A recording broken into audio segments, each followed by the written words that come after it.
太子原来刚才都是在强作支撑，从他目前的状态来看，这显然是被刚才的剑阵所伤。哼，这袁监控真是个徒有其表的绣花枕头，竟然逃跑了。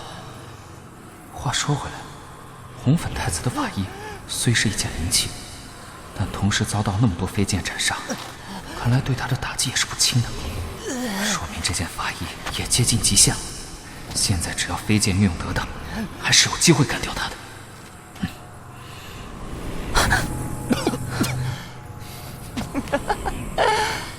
小娘子，看不出你可真犟呢，还不撒手？你现在即便锁住我的飞天一掌，又有何用？不过，幸亏这天机至阳锁并不是你的，你也仅能发挥出一点点的功效来，要不然我这六域阴雷也完全奈何你不得。小娘子，你大势已去，还想负隅顽抗吗？就从了本太子吧。淫贼，你敢！我有什么不敢的？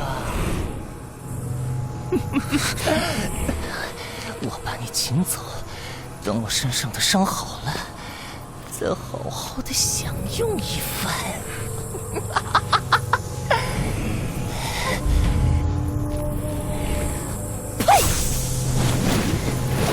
呸！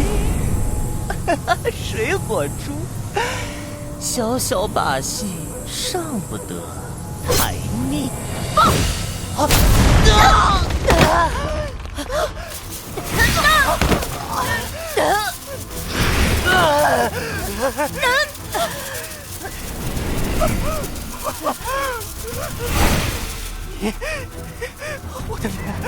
我的脸！你竟敢重伤本太子！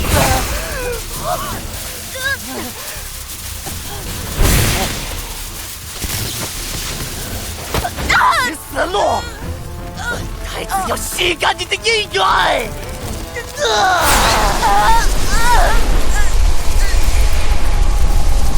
好机会！